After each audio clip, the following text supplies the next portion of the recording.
बिस्मिल्लाहि मिनश शैतानिर रजीम बिस्मिल्लाहिर रहमानिर रहीम अस्सलामु अलैकुम व रहमतुल्लाहि व बरकातुहू। सदासीपेट के मजलिस इत्तेहादुल मुस्लिमीन के सदर, वो सदासीपेट के मजलिस इत्तेहादुल मुस्लिमीन के तमाम जिम्मेदारान,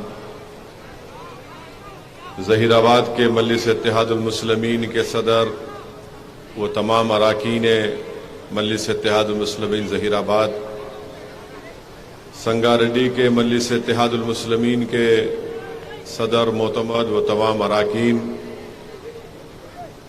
बिदर के मजलिस इत्तेहादुल मुस्लिमीन के सदर व अराकीन मजलिस बिदर, शय नशीन व तशरीफ़ फरमा जमात इस्लामी हिंद, जमीयतुल उलमा हिंद, अहले सुन्नतुल जमात के कौम और मिल्लत के तमाम जिम्मेदारान, बुजुर्गान कौम और मिल्लत, मेरे नौजवान साथियों और पसे पर्दा बैठकर सुनने वाली मेरी इज़्ज़तदार और माँ और बहनों, मैं सबसे पहले आप तमाम का शुक्रिया अदा करता हूँ कि आपने अपना कीमती वक्त निकालकर आज के इस जलसे में शिरकत की। आपका बेहद शुक्रिया। वहीं पर मैं मुबारकबाद देता हूँ मजलिस इत्तेहादुल मुस्लिमीन के सदासीपेट के सदर साहब को कि कम वक्त में उन्होंने इस जलसे का इनेकाद अमल में लाया और माशाअल्लाह से मैं उनकी कारकर्दगी की पूरी रिपोर्ट देख चुका हूँ और बेहतरीन तरीके से वो अपना काम अंजाम दे रहे हैं। मेरे अजीज दोस्तों और बुजुर्गों, वतन अजीज भारत में हमें कई मसाइल और चैलेंजेस का सामना हमको करना पड़ रहा है। भारतीय जनता पार्टी जब से बरसर इख्तिदार आई है दिल्ली में, इनके 9 साल के अरसे में हम ये देखते हैं कि 9 साल में इनके 9 मसाइल जो पूरे मुल्क के लिए उन्होंने पैदा कर दिए। एक ये कि चीन की फौज हमारी ज़मीन पर 2000 स्क्वायर किलोमीटर पर कब्जा करके बैठी है और हमारे वज़ीर आज़म का 56 इंच का सीना चीन के बारे में कुछ नहीं बोल सकते। दूसरा, हम देखते हैं कि नौजवानों का रोजगार का इंतजाम नहीं किया गया और नौजवानों का बेरोजगारी उनका मुकद्दर बना कर रख दिया गया। वहीं पर आप देखते हैं कि मणिपुर में सिविल वार चल रही है। करीब 70 के करीब लोगों का कत्ल हो चुका है। लोग पुलिस हेडक्वार्टर से बंदूकें और गोलियां छीन कर चले जाते हैं। कश्मीर में तशद्दुद खत्म होने का नाम नहीं लेता। कीमतें आसमानों को छू रही है। CAA का ऐसा कानून बनाया गया जिससे सिर्फ और सिर्फ मुस्लिम अक़लियत की और गरीबों की शहरियत छीनने का इंतजाम किया गया था। तो ये बीजेपी के 9 साल के दौरे इख्तिदार में ये इनका कारनामा रहा है। और बीजेपी अगर आज इख्तिदार में है तो इसकी जिम्मेदारी ये नाम निहाद सेकुलर पार्टीज पर आयद होती है। मेरे अजीज दोस्तों और बुजुर्गों, हम देखते हैं कि बीजेपी की तरफ से बहुत से हमारे बैकवर्ड क्लास के भाई हैं जिनको बीजेपी इस्तेमाल करती है ताकि वो आगे आकर हिंदुत्व के पैगाम को बढ़ाया जाए। मैं हमारे बैकवर्ड क्लास के भाइयों और बहनों से अपील करना चाहूंगा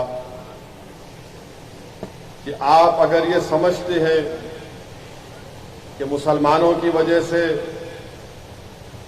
इस मुल्क में मुश्किलात हैं, तो मैं उनको बताना चाहूँगा इस मुल्क में अगर आज जो चैलेंजेस हैं वो बीजेपी की देन है। हम हमारे बैकवर्ड क्लास के भाइयों को बताना चाहते हैं, दलित भाइयों को, शेड्यूल्ड ट्राइब के भाइयों को बताना चाहते हैं कि गवर्नमेंट ऑफ इंडिया में 91 एडिशनल सेक्रेटरीज हैं और आपको ये सोचना है, हमारे दलित भाइयों को, बैकवर्ड क्लास के हमारे भाइयों को,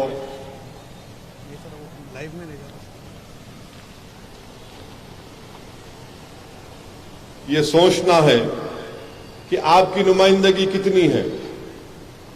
चलिए, आरएसएस का प्रोपेगेंडा है कि हर चीज के लिए मुसलमान को जिम्मेदार खड़ा कर दो। मुसलमान है तो ऐसा हो रहा है, मुसलमान है तो वो नहीं हो रहा है, मुसलमान है तो ये हक नहीं मिल रहा, मुसलमान है तो पूरा खा ले रहे। आप ये बताइए कि 91 एडिशनल सेक्रेटरी के पोस्ट गवर्नमेंट ऑफ इंडिया में है, इसमें शेड्यूल कास्ट, शेड्यूल ट्राइब और बैकवर्ड क्लास के कितने लोग एडिशनल सेक्रेटरी के पोस्ट पर हैं? सिर्फ 10 शेड्यूल कास्ट, शेड्यूल ट्राइब के एडिशनल सेक्रेटरी हैं और बैकवर्ड क्लास के सिर्फ 4 हैं। अब आप बताइए कि आपकी तरक्की को रोकने में कोई मुसलमान आ रहा है? आपको इस्तेमाल किया जा रहा है। और फिर 245 ज्वाइंट सेक्रेटरीज हैं, जिसमें शेड्यूल कास्ट, शेड्यूल ट्राइब के 26 हैं और बैकवर्ड क्लास के 29 हैं। बैकवर्ड क्लास का अभी तक तो कोई पॉपुलेशन का सही नहीं हुआ है, मगर माना जाता है 27% है। अब हमारे बैकवर्ड क्लास के भाइयों और बहनों को सोचना चाहिए कि 245 ज्वाइंट सेक्रेटरीज के पोस्ट हैं, जिसमें से बैकवर्ड क्लास को सिर्फ 29 और शेड्यूल कास्ट, शेड्यूल ट्राइब के 26। ग्रुप ए, इसमें आप देख लो, ग्रुप ए में शेड्यूल कास्ट कितने हैं? 12%, शेड्यूल ट्राइब 5% और ओबीसी बैकवर्ड क्लास 16%। यानी शेड्यूल कास्ट की आबादी 15%, 12% है ग्रुप ए में। शेड्यूल ट्राइब की आबादी 7.5% है, 5% उनको मिलता है ग्रुप ए में। और बैकवर्ड क्लास की 27% आबादी है और उनको मिलता है सिर्फ 16%। अब बताओ, आपके मुसलमान से नफरत कौन पैदा कर रहा है? आपको मुसलमानों की नफरत आपको दिखाकर आपके हक से आपको महरूम कर दिया जा रहा है। मैं आज के इस जलसे से आपको पैगाम देना चाहता हूं कि जरा होश के नाखून लीजिए। अच्छा, आप सेंट्रल यूनिवर्सिटीज में आ जाइए, सिर्फ 9 बैकवर्ड क्लास के प्रोफेसर सेंट्रल यूनिवर्सिटीज में काम कर रहे हैं, जबकि 313 का कोटा है। तो हमारे बैकवर्ड क्लास के भाइयों को सोचना है, चाहे मुनूर कापू हो, मुदिराज हो, गौड़ हो, यादवा हो, बताओ फिर ये हक का मुसलमान ले रहा है आपका? आपको इस्तेमाल किया जा रहा है। 9 सिर्फ प्रोफेसर के पोस्ट है टीचिंग के सेंट्रल यूनिवर्सिटी में, जबकि 313 का कोटा है। इसका मतलब यह है कि अपर कास्ट के लोग सबसे ज्यादा खा के बैठे हैं। और लड़ाया किसको जा रहा है? मुसलमानों से। किसके दिलों में नफरत पैदा की जा रही?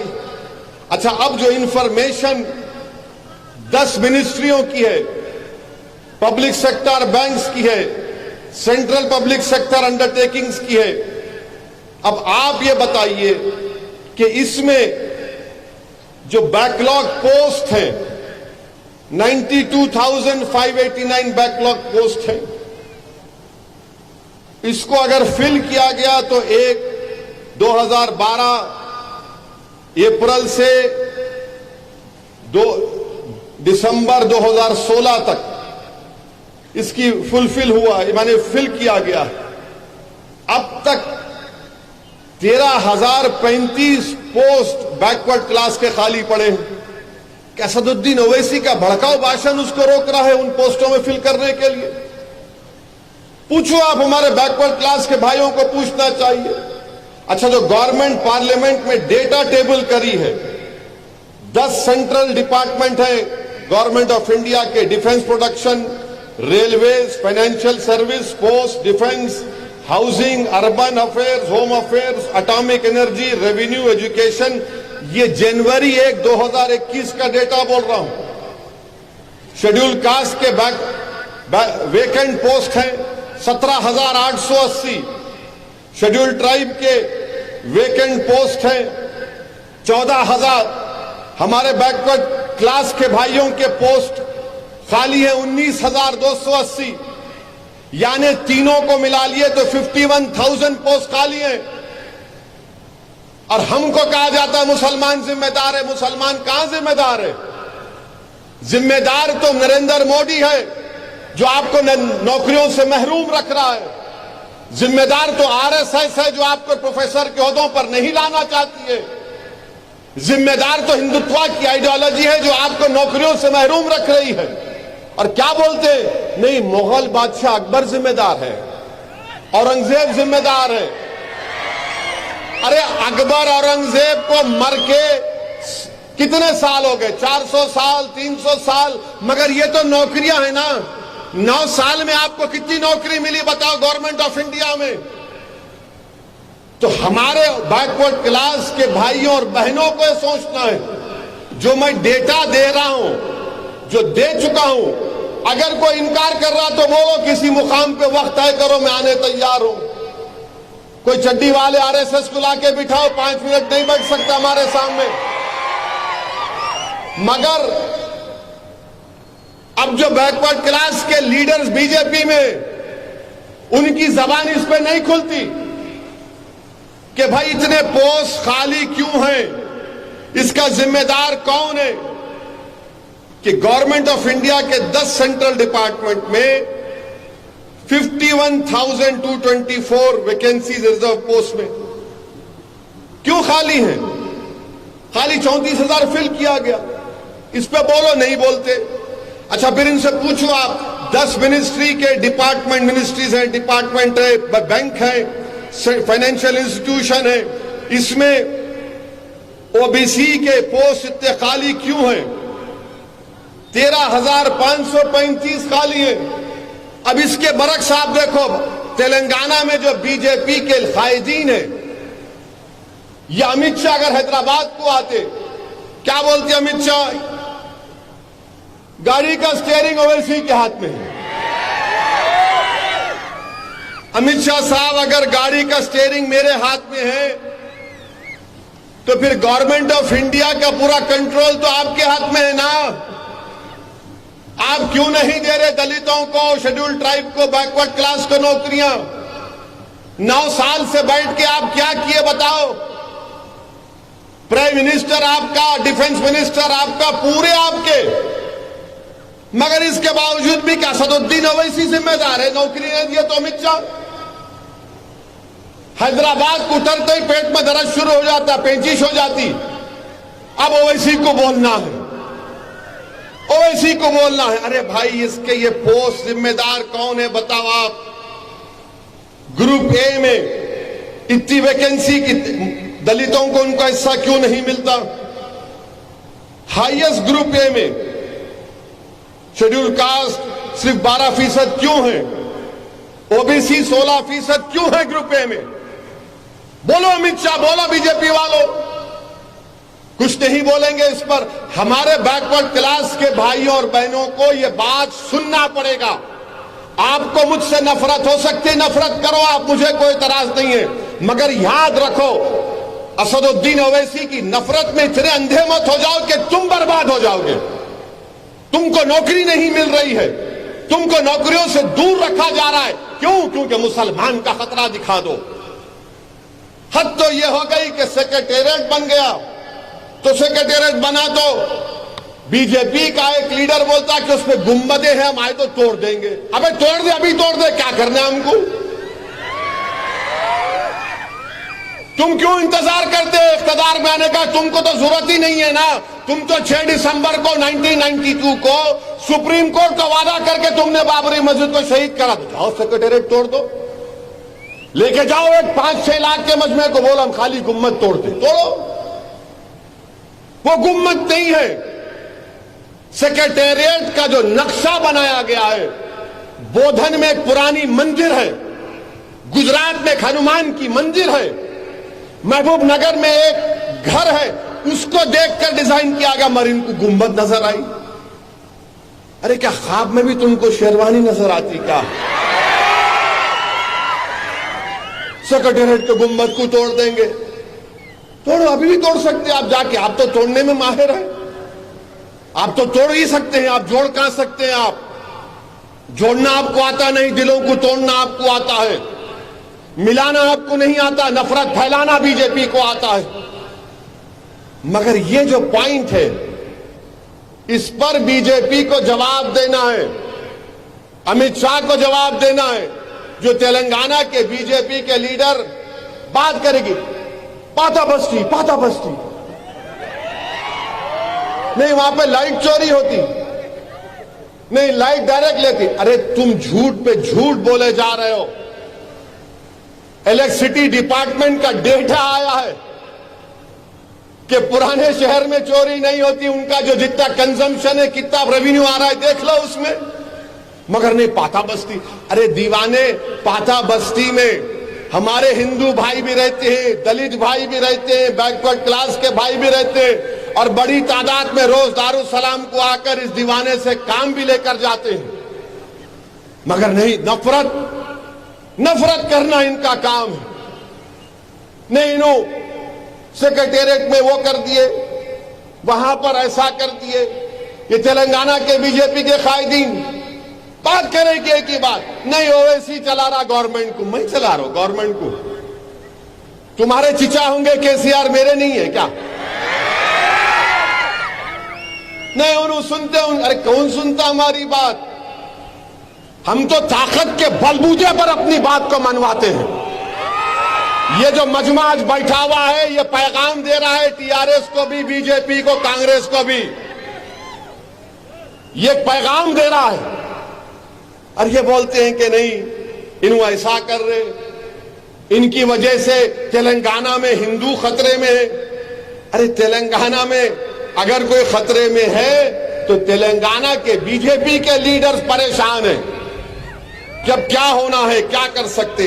अच्छा, हम बार बार, मैंने आदिलाबाद के जलसे में भी बोला, ये अमित शाह बोलते आके, क्या बोलते हैं उन्होंने, स्टीयरिंग ओवैसी के हाथ में है, हम 4% निकाल देंगे, वो कर देंगे। अरे अमित शाह साहब, अब आप बोलो स्टीयरिंग मेरे हाथ में अगर है तो बीआरएस की हुकूमत ने 2500 करोड़ खाली मंदिरों के अपकीप और पुजारियों के लिए खर्चा किया है। स्टीयरिंग मेरे हाथ में है।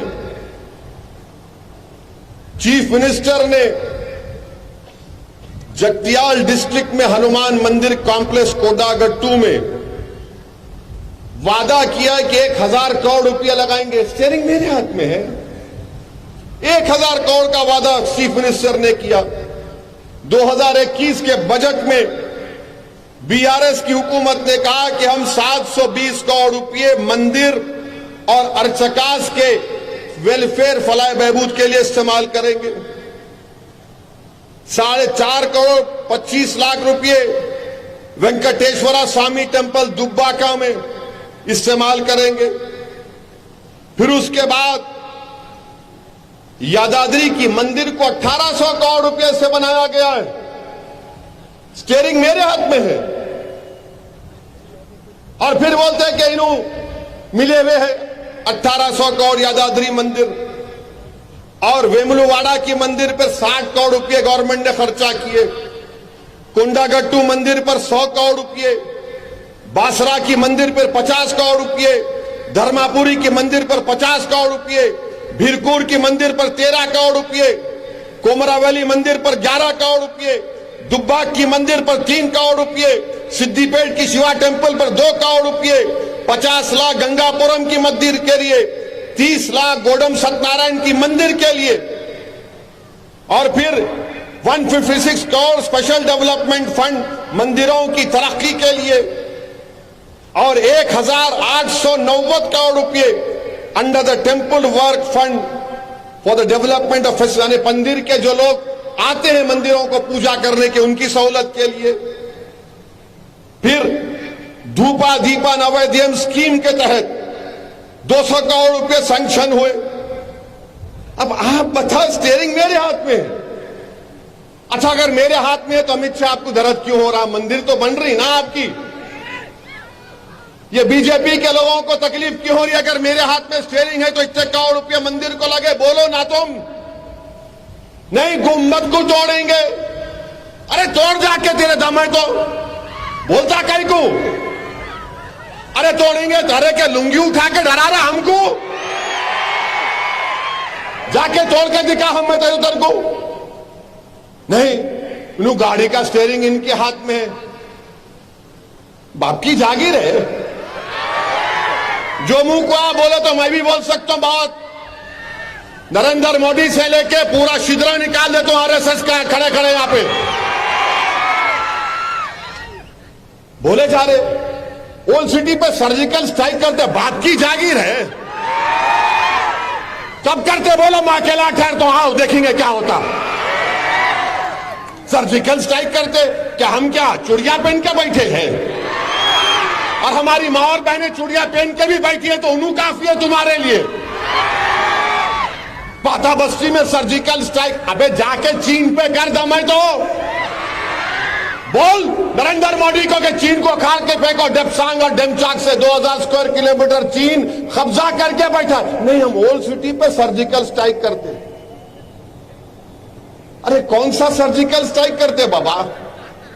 अच्छा ये देखो आप, ये बीआरएस पार्टी कर दी तो इनको दिखा, कांग्रेस वालों को बड़ी तकलीफ हुई। नु बोले ओहो, बीआरएस इतना करी तो उन्होंने ऐलान कर दिए। क्या ऐलान करे? कांग्रेस पार्टी के सदर ऐलान किया कि अगर उन्होंने पावर में आ गए तो उन्होंने जो है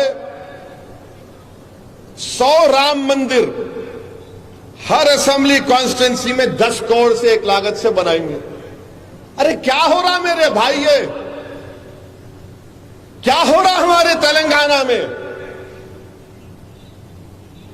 आप बना रहे हैं तो फिर दूसरे मजहब के लोग क्या करेंगे?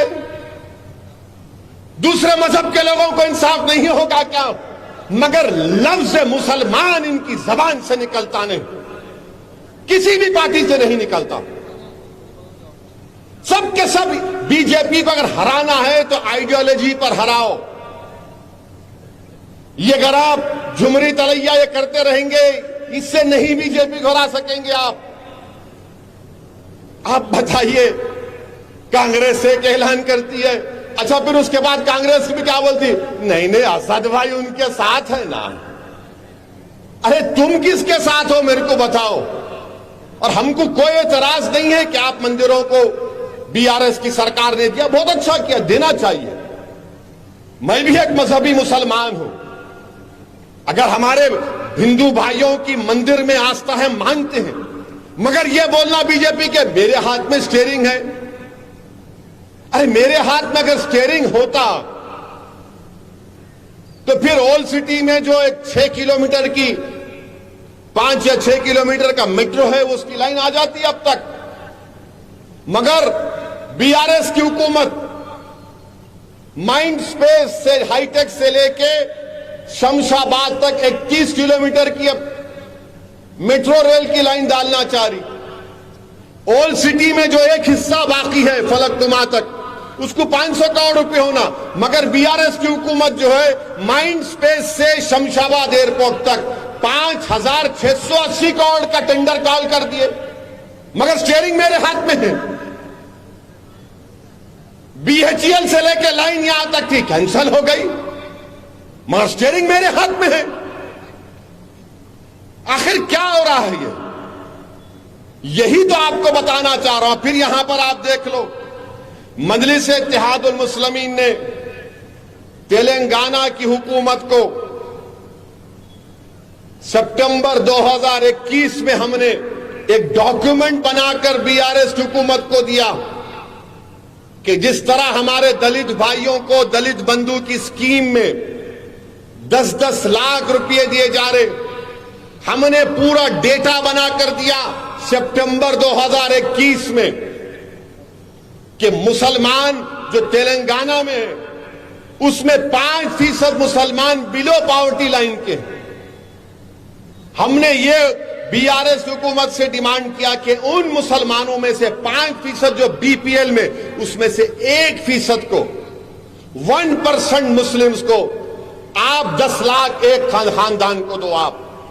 आपको मालूम कितना खर्चा आता खाली उसका? 900 करोड़ रुपए। तेलंगाना का बजट करीब 2.5 लाख करोड़ है मेरे ख्याल से। 2.5 लाख करोड़ में रेवेन्यू आता है 1,70,000 करोड़ का। 900 करोड़ का हम बोले बीआरएस को, स्टीयरिंग मेरे हाथ में है। बोले ना क्यों नहीं देते गरीबों को, जब दलित भाइयों को गरीबी की बुनियाद पर मिल रहा है। और मैं जिम्मेदारी के साथ बता रहा हूं, जो बीपीएल फैमिलीज तेलंगाना में, मुसलमानों के बीपीएल दलितों से भी गरीब है तेलंगाना में, आप दो, उनको भी दो। मगर बदनाम मैं हो जाता हूं कि ओवैसी इस तरह का तकरीर करता है। आपको क्या जरूरत थी इस तरह की बात करने की?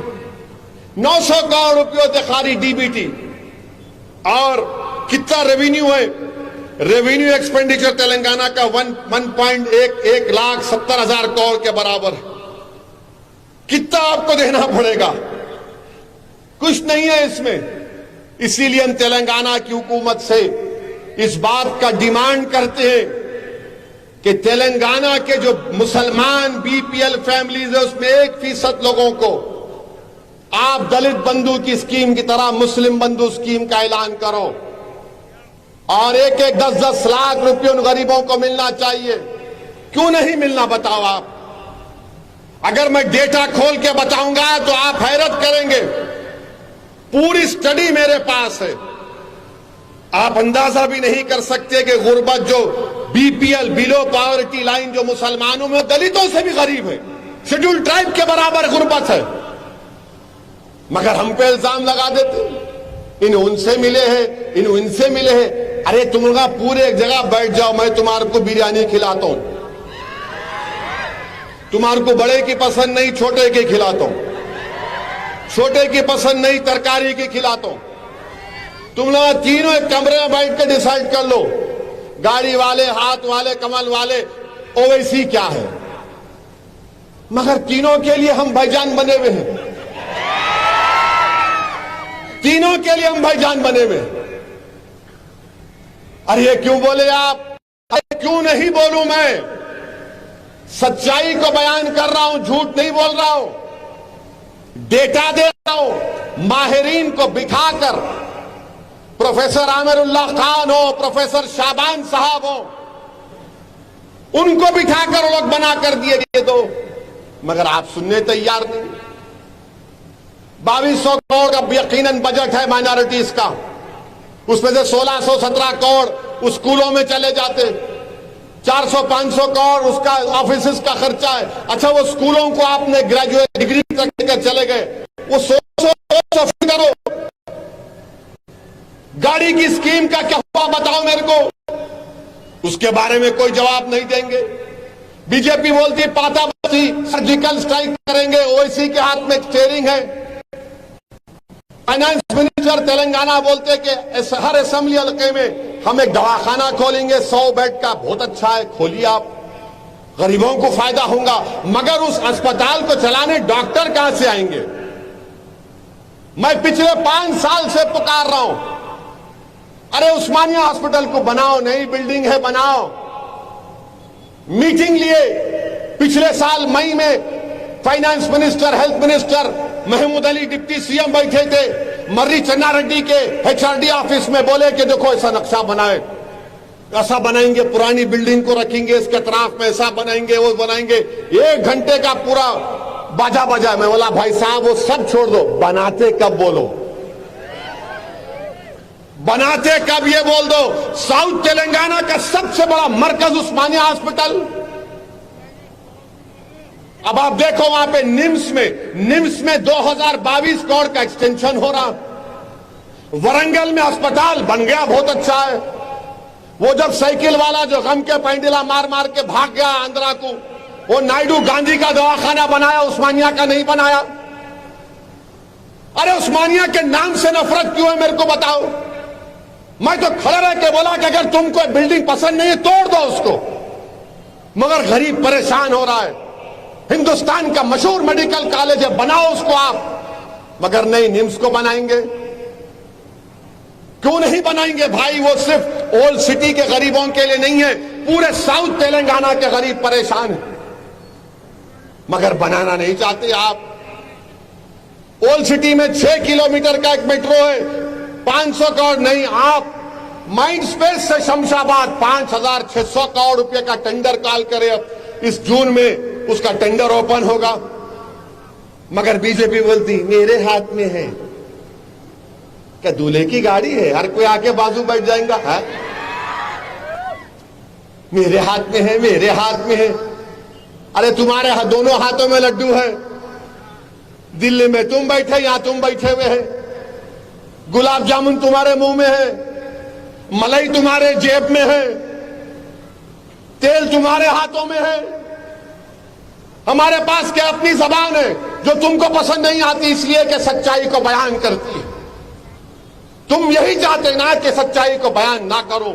मार दो मुझे, जान ले लो हमारी, खत्म कर दो हमेशा के लिए हमारी आवाज को, मगर मेरे मरने से मेरी आवाज, मेरी सोच खत्म नहीं होगी। याद रखो, जो सच्चाई होती है वो हमेशा जिंदा रहेगी। जो झूठ रहती है इंसान के मरने के बाद वो मर जाती है। जो सच्चाई रहती है अल्लाह उसको जिंदा रखता है सुबह कयामत तक। मेरे अजीज दोस्तों और बुजुर्गों, ये माहौल मुल्क में बन चुका है। असद साहब बहुत अच्छे हैं, मगर हम उनके बाजू नहीं खड़े रह सकते। कई को भाई मैं खा जाऊंगा तुम्हारे को, नहीं, आपके साथ दिखे तो उनका वोट नहीं मिलता, उनका वोट नहीं मिलता।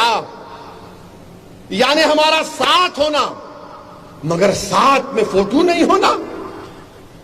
भाई साहब याद रखो, ये तुम जो दूर दूर भाग रहे ना हमारे से, कहीं बहुत दूर तुम ना हो जाओ। प्यारे, करीब रहो। करीब रहने से तुमको फायदा है, मगर पूरे मुल्क में ऐसी माहौल है, जितने सेकुलर पार्टियां हैं, चाहे वो आरजेडी हो, लालू की पार्टी हो, मुसलमान होना मगर मुसलमान बाजू नहीं होना। समाजवादी पार्टी है, अखिलेश को मुसलमान होना मगर फोटो में नहीं होना। कांग्रेस है, मुसलमान होना मगर दूर रहना। राष्ट्रवादी कांग्रेस है, मुसलमान है मगर दूर रहो। बीजेपी को मुसलमान होना ही नहीं। भारत के वजीर आजम बोल दिए कि दूर दूर तक मुसलमानों की मेरे को जरूरत नहीं है। एक मुस्लिम एमपी बीजेपी के पास नहीं है, एक मुस्लिम मिनिस्टर नहीं है, और फिर बीजेपी थालियां मार के बोलती सबका साथ, सबका विकास, सबका विश्वास। क्या ड्रामा कंपनी है भाई ये। मगर बीजेपी ऐसा कर रही तो सब सेकुलर पार्टी बोल रही नहीं नहीं नहीं, असद भाई अपने ही थे, मगर जरा माहौल देखो। आप माहौल क्या देखने का है। नफरत का मुकाबला नफरत से नहीं कर सकते, जहर का मुकाबला जहर से नहीं कर सकते, डर का मुकाबला डर पैदा करने से नहीं कर सकते। नफरत का मुकाबला करना है तो मोहब्बत से करो, डर का मुकाबला करना है तो बेखौफ होकर करो, मोहब्बत करो। ये कैसी मोहब्बत तुम्हारी? आप बताओ, मेदक पार्लियामेंट हलके में करीब 1.5 लाख के करीब क्रिश्चियन वोट है। तेलंगाना में क्रिश्चियन माइनॉरिटी फाइनेंस कॉर्पोरेशन का चेयरमैन नहीं है।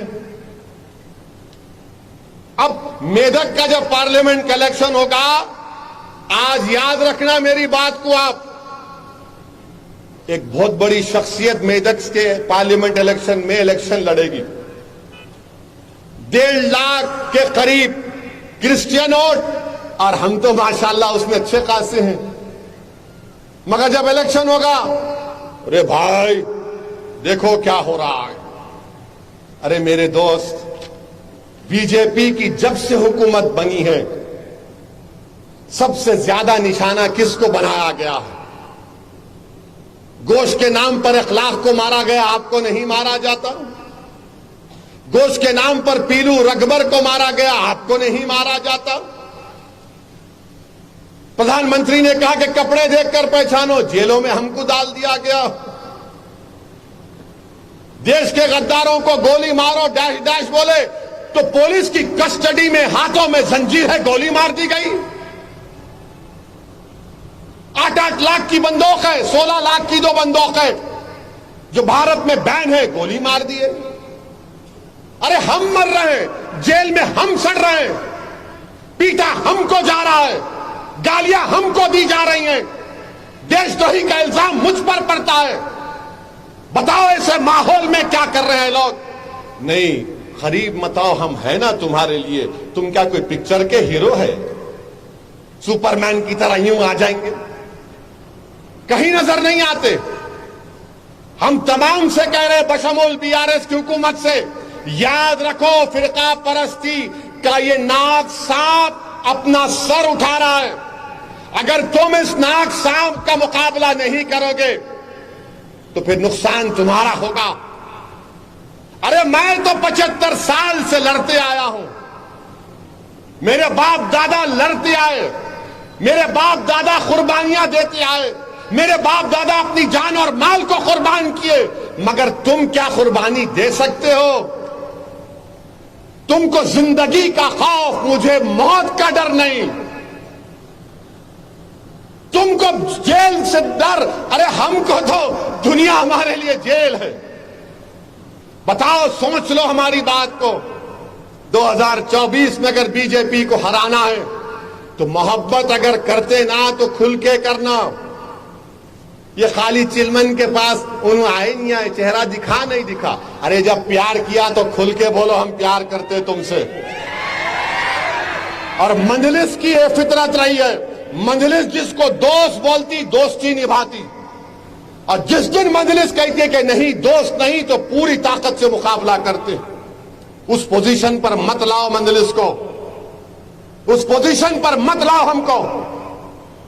ये क्या हो रहा है हमारे तेलंगाना में?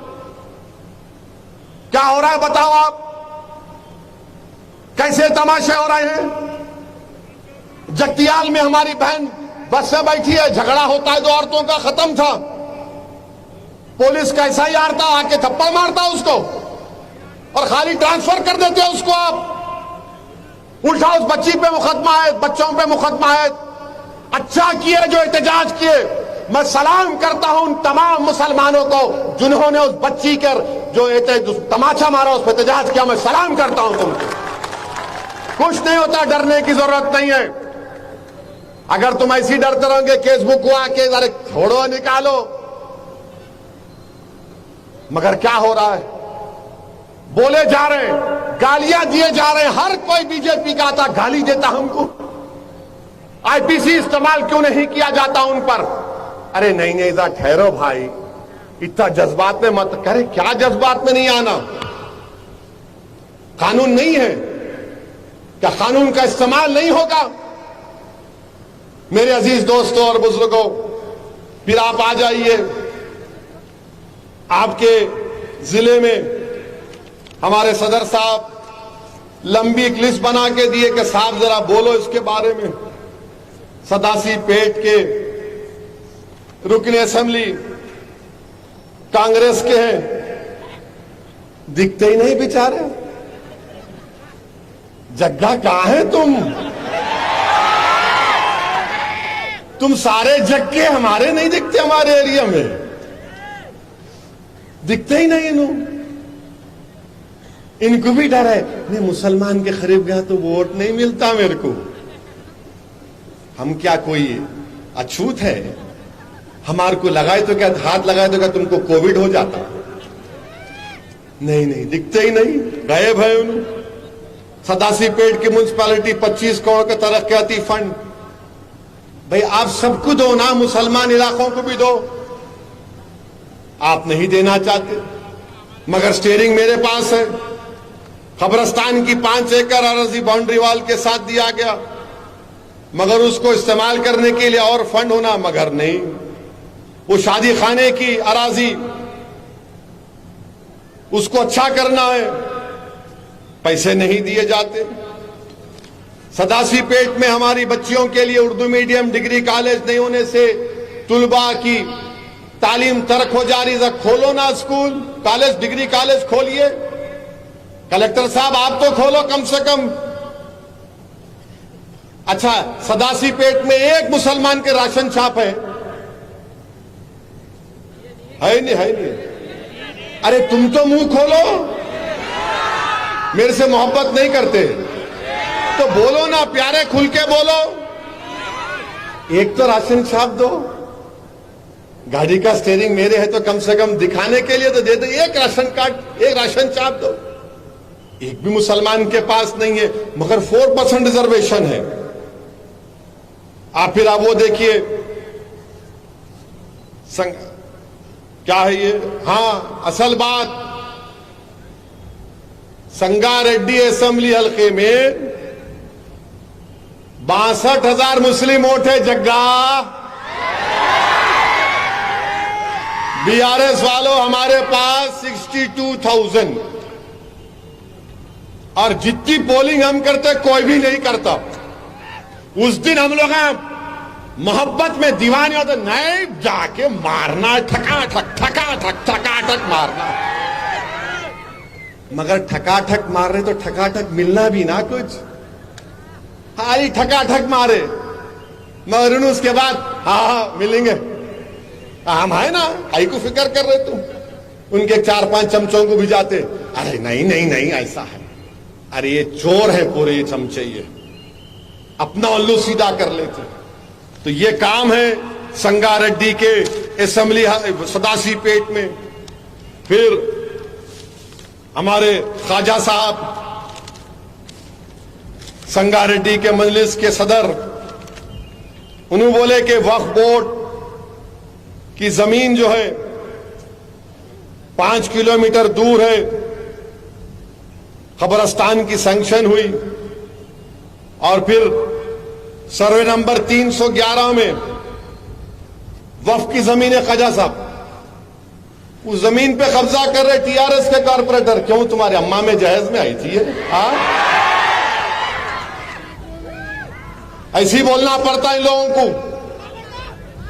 सर्वे नंबर 311 में वक्फ की जमीन है, वार्ड नंबर 16 में। इनके अम्मा के जहेज में आई थी क्या? वक्फ की जमीन है, तुम्हारे बाप की नहीं है, वक्फ बोर्ड की है। कैसा कब्जा हो रहा? वो रोकना चाहिए इसको। ये क्या है? नहीं, इलेक्शन आएंगे तो सब मिठे खट्टे बातें। तैयार हो जाओ आप, अब यहां से शुरू होने वाला है भाइयों बहनों। अब इस जहीराबाद में हमारे सदर साहब बता रहे, इलेक्शन के वक्त 25 एकड़ जमीन मुसलमानों को कब्रस्तान के लिए देने का वादा किए। 4.5 साल हो गए। एमएलए साहब इलेक्शन हार गए तो क्या होता मालूम आपको? आपको कोई पूछता नहीं, गली का भी उन्हें नहीं पूछता आपको। जो वादा किए पूरा करो आप। और फिर उसके बाद हमारे मजलिस के दलित कायद है, कोहिर मंडल से जेडपीटीसी का इलेक्शन लड़े, 1500 वोट लिए, हार गए। एमएलए को जाके बोले एक दलित बंधु दो, तुम्हारे को दियो तो क्या फायदा, मेरे को अच्छा नहीं होता फायदा। ठीक है, हम याद रखेंगे, हम माफ जरूर करते मगर भूलते नहीं, याद रखो। ये आपका कारनामा है जमीन के ऊपर। आखिर ये कैसे होगा? मेरे अजीज दोस्तों और बुजुर्गों, मैं आपसे अपील कर रहा हूं कि इस असेंबली इंतखाबात में हमको सोच समझकर अपने वोट का इस्तेमाल करना है। मैं आया इसलिए हूं कि आप तमाम से मशवरा करने के लिए। बुजुर्गों से उनकी राय हासिल करने के लिए, हालात का जायजा लेने के लिए। और हुकूमत का भी ये काम है कि हमारी ये बातों को नोट करें। मैं जो कह रहा हूं इसलिए कह रहा हूं ताकि आप जाकर हुकूमत तक हमारी बात को पहुंचाएं।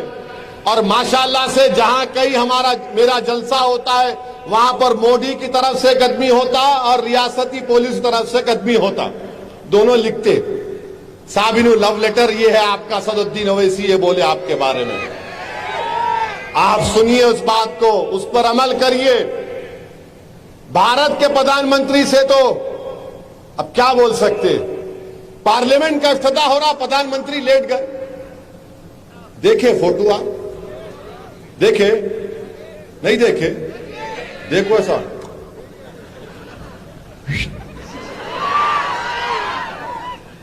माशाअल्लाह।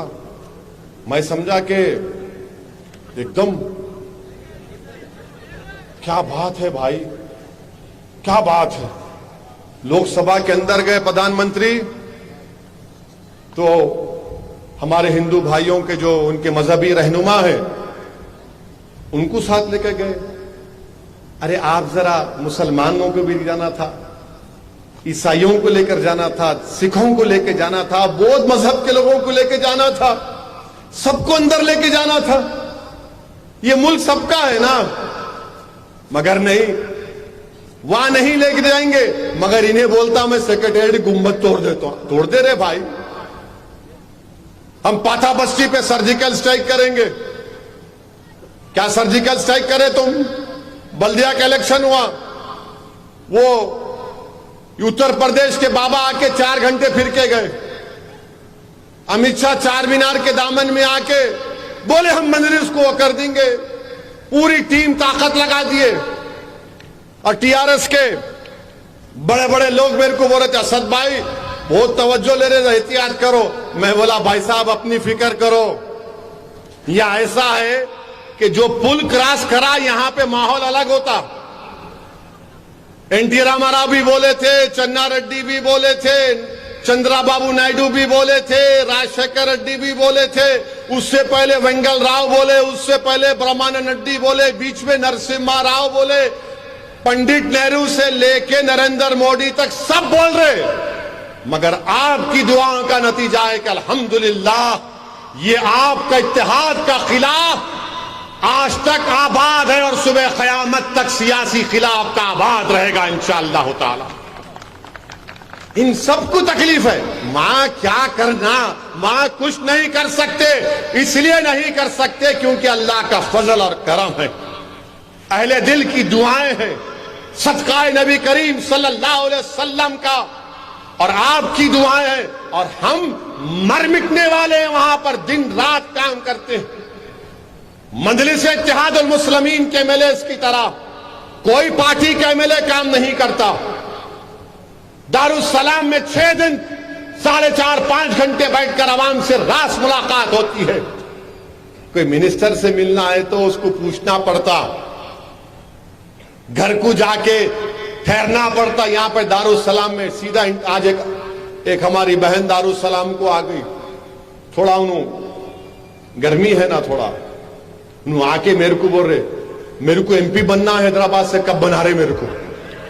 मैं बोला है मेरा कंपटीशन तो मैं समझ रहा था बीजेपी है, इन्हों आगे मिला बैठो बहन, नहीं नहीं नहीं मेरे को एमपी कब बना रहे? ये दारुस्सलाम है। मेरे अजीज दोस्तों और बुजुर्गों, यहां पर मजलिस इत्तेहादुल मुस्लिमीन की एक नई तंजीम को बनाया गया है। मेरी आपसे गुजारिश है कि आप इनको मजबूत करिए। संगारेड्डी में मजलिस को मजबूत करिए, जहीराबाद में मजलिस को मजबूत करिए, पूरे तेलंगाना में मजबूत करिए। मैं किसी के नफरत के लिए नहीं कह रहा हूं, हमारे बैकवर्ड क्लास के भाई हैं, गौड़ हैं, यादवा हैं, कुरबा हैं, पद्माशाली है, मुदिराज है, मुनूर कापू है। ये सबका एक लीडर है, एक चेहरा है। रेड्डी है, उनका एक चेहरा है। कम्मा है, उनका एक चेहरा है। वेलमा है, उनका एक चेहरा है। और हम लोग क्या बोलते, नहीं नहीं इनू है तो अच्छा मगर कहीं उधर उधर तो नहीं है। मेरे अजीज दोस्तों और बुजुर्गों, आपकी सियासी अहमियत को बढ़ाना है, आपकी ताकत को बढ़ाना है। देखो आपके सामने, अगर बीजेपी को थोड़ा बहुत तेलंगाना में कुछ उछल कूद कर रही है इसलिए कि उनका जो लीडर है वो मुनुर कापू से है, वो जो बीआरएस छोड़ के बीजेपी में गया उन्हें मोदी राज है, उन्हें उछल कूद कर रहे। रेड्डी लोग बोलते नहीं हमारी कांग्रेस है। बताओ फिर आप क्या करने वाले हैं? मैं आपको बता रहा हूं कि सियासी तौर पर अपने जहन में इस बात को पैदा कर लो आप कि मजलिस इत्तेहादुल मुस्लिमीन हमारी आवाज है, मजलिस इत्तेहादुल मुस्लिमीन हमारी शनाख्त है, मजलिस इत्तेहादुल मुस्लिमीन हमारी दुआओं का नतीजा है। इस जमात को आज जो मुकाम मिला है वो आपकी दुआओं से मिला है, आपके बुजुर्गों की मेहनतों से मिला है। और जो लोग कल तक मुझे तनकीद करते थे आज भी करते, अब तो अपने नंबर बढ़ाने के लिए हर कोई वीडियो बना के बोलता असदुद्दीन ओवैसी ऐसा, असदुद्दीन ओवैसी ऐसा। मेरे को लोग बोलते साहब ये वीडियो देखो। एक दिन मैं थक गया, मिला क्या देखूं यहां, बोले नहीं ऐसा बोले, मिला उन्हें क्या मेरा ससुरा है हा? बोलता बोलने दो उसको, जमहूरियत है। उत्तर प्रदेश में हम नहीं जीते, पूरे के पूरे खड़े हो गए। असदुद्दीन ओवैसी नहीं जीते। अरे नहीं जीते मेरे भाई, मालूम है मुझे। मैं जो लड़ाई लड़ रहा हूं आज के लिए नहीं लड़ रहा हूं। मैं जो लड़ाई लड़ रहा हूं उत्तर प्रदेश में, बिहार में, झारखंड में, मगरबी बंगाल में, ये आने वाले कल के लिए लड़ रहा हूं। मैं जानता हूं कि मेरी जिंदगी में शायद ना मिले, मगर कम से कम मैं जमीन, उस सख्त जमीन को नरम करके छोड़ दूं, उस जमीन पर जो पहाड़ है उनको उखाड़ कर फेंक दूं, उस जमीन में जो नासूर है उसको निकाल कर फेंक दूं, उस जमीन में जो जहर है उसको निकालूं, उस जमीन में जो सांप है उसको हटाऊं, ताकि मेरे बाद जो नस्ल आएगी वो फसल उगाएगी उस पर इंशाअल्लाह ताला। ये मेरी जिंदगी का मजलिस का मकसद। नहीं कामयाबी मिली, नहीं। अरे कामयाबी के लिए कौन पैदा हुआ दुनिया में? दुनिया में आए तो जिद्दोजहद करने के लिए आए, दुनिया में आए तो अल्लाह की बारगाह में इबादत करने, सजदा करने के लिए आए। अरे जिसको दुनिया की कामयाबी से मतलब है वो ले ले, मुझे आखिरत की कामयाबी चाहिए। मुझे उस दिन रुस्वा नहीं होना है जिस दिन हशर का मैदान होगा। मुझे उस दिन शर्मिंदा नहीं होना है जब मजलिस के, हमारे मुल्क और मिल्लत के बेशुमार रहनुमा खड़े होंगे। मुझे उस दिन रुस्वा नहीं होना है जब कमली वाले के सामने हम सब खड़े होंगे। मेरे अजीज दोस्तों और बुजुर्गों, इस मुल्क के हालात को आपको समझना है। डराने के लिए नहीं कह रहा हूं, जज्बात में लाने के लिए नहीं कह रहा हूं, सच्चाई को बयान कर रहा हूं। उत्तर प्रदेश में आज आप देखो, बल्दिया के इलेक्शन हुए मीरठ में, जहां पे सन 57 की जंग आजादी की शुरुआत हुई, उस मीरठ में मजलिस के मेयर के कैंडिडेट को दूसरा मुकाम मिला। 1,28,000 वोट मजलिस के मेयर के उम्मीदवार को मिले। मैं मीरठ की आवाम को सलाम करता हूं, अल्लाह उनको आबाद रखे। 11 कॉरपोरेटर हमारे जीते। संभल में मजलिस का चेयरमैन, जो कल तक मजलिस पर मजाक बनाते थे, संभल का समाजवादी पार्टी का एमएलए, सिटिंग एमएलए की घर में से एक खातून इलेक्शन लड़ी, वो चौथे नंबर पे चले गए, मजलिस का चेयरमैन बन गया। कांट में मजलिस का चेयरमैन बन गया। पूरे उत्तर प्रदेश में लोग परेशान हैं, ये आखिर क्या हो रहा है? ओवैसी नहीं भी गया तो यहां पर कामयाबी मिल रही है, क्योंकि उत्तर प्रदेश का मुसलमान इस बात को महसूस कर लिया है कि अब वक्त आया है कि हम घर में चिराग करेंगे। अब हम गैरों के घरों में जाकर चिराग नहीं जलाएंगे। अब वक्त आया है कि हम अपने घरों की दीवार को मजबूत बनाएंगे। हमने बहुत औरों की दीवारों को मजबूत बनाया। अब वक्त आया है कि हम अपना रास्ता बनाएंगे। हमने गैरों के लिए रास्ता बनाया इख्तिदार की कुर्सी पर बैठने के लिए। मेरे अजीज दोस्तों और बुजुर्गों, मुझ पर इल्जाम लगाने वालों, तुम लाख इल्जाम लगा लो, मुझे कुछ फर्क नहीं पड़ता। मैं इलेक्शन लड़ूंगा, तुम लाख क्या क्या गाली देते दे दो, बी टीम, सी टीम, ए टीम, डी टीम, EFGHIJKL, जो बोलते बोल लो, मेरी जूती पर रखता हूं तुम्हारी बातों।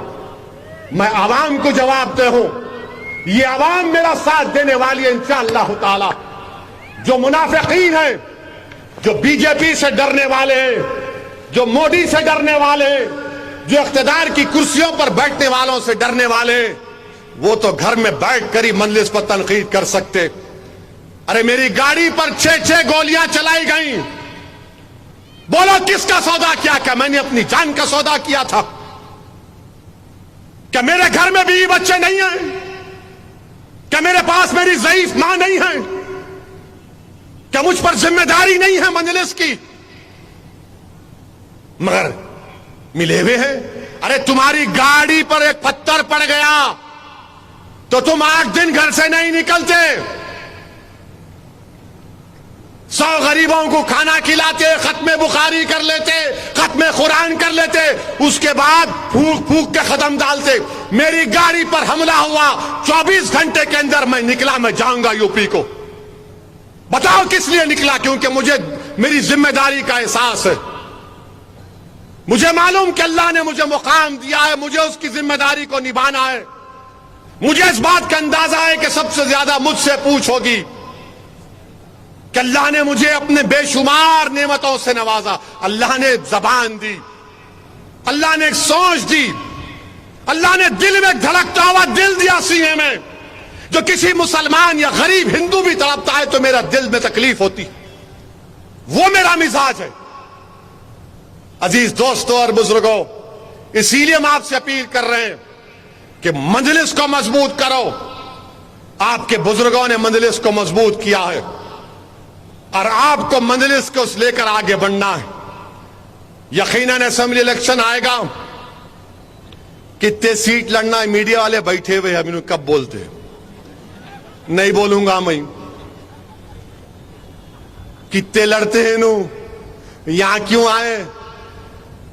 सदासी पेड़, अरे हर जगह जाएंगे भाई, पूरा भारत मेरा है, मेरे अब्बा का है भारत, हर जगह जाएंगे। अरे जब हैदराबाद से निकलकर हजारों किलोमीटर सीमांचल को जा सकता हूं तो सदासी पेट नहीं आ सकता मैं? हैदराबाद से निकलकर हजारों किलोमीटर दूर ईस्टर्न यूपी को जा सकता हूं तो यहां नहीं आ सकता हूं? आऊंगा मैं। अभी तो शुरुआत है। तेलंगाना के इलाकों में जाएंगे, अपनी बात को रखेंगे। जो सरकार है, हुकूमत है, उनसे पूछेंगे कि देखो ये काम क्यों नहीं हो रहा है, ये काम कराओ आप। और हम तेलंगाना की हुकूमत से बोलना चाह रहे। मालूम हुआ कि अमित शाह ने शमशाबाद के पास, अरे ये क्या है मियां, ये रहने दो, मॉडर्न टेक्नोलॉजी दिमाग खराब करके रखे। हम समझे घर में ही होता है, ठीक है, रहने दो। मालूम हुआ कि शमशाबाद में एक बड़े इंडस्ट्रियलिस्ट साहब अमित शाह को एक घर बना के दिए। अब उन्होंने उस घर में आके शाह साहब रहेंगे, कहते महीने में 2 दिन रहते। अरे 2 दिन कहीं को हफ्ता भर गुजारिए, कुछ नहीं होने वाला है। मगर आएंगे, रहेंगे। अब ये हुकूमत की जिम्मेदारी है, उन्होंने देख लेना जरा। बार बार हमारे को आके नहीं बोलना, अरे नहीं नहीं जरा आप नहीं नहीं अब बहुत होगा। हमको आके गाली दे रहे, जो मुंह को आ बोले जा रहे। तो ये इनका काम है कि इन्हों नजर रखना। हम फिर से बोल रहे, ये आंख मुचोली का खेल बंद कर दो, खुल के मोहब्बत करो, खुल के काम करो। और कांग्रेस पार्टी तो खैर अब नहीं मालूम क्या होता उनका, एक के बाद एक, कभी उधर जा रहे, कभी इधर जा रहे। ये हालात तेलंगाना के हैं। मेरे अजीज दोस्तों और बुजुर्गों, मेरी आपसे दबन गुजारिश है कि हमको मुत्तहिदा तौर पर अच्छे फैसले लेना है। 2014 में, 2018 में अगर बीजेपी नाकाम हुई तेलंगाना में तो आपकी वजह से हुई है, तेलंगाना की आवाम की वजह से हुई है। यहां की मिजाज में वो चीज नहीं है, मगर बीजेपी वो तमाम चीजें पैदा करने की कोशिश कर रही है। हम हुकूमत से भी बोल रहे कि बीजेपी को अगर रोक रही कोई चीज है तो मजलिस इत्तेहादुल मुस्लिमीन है। हमारी कोशिश होगी, हमारा ख्वाब है, हमारी पूरी कोशिश होगी कि सेक्रेटेरिएट पर जो बीजेपी वाले बोल रहे अपना झंडा लहराएंगे, नहीं, सेक्रेटेरिएट पर सिर्फ तिरंगा लहराएगा, तुम्हारा फ्लैग नहीं लहराएगा।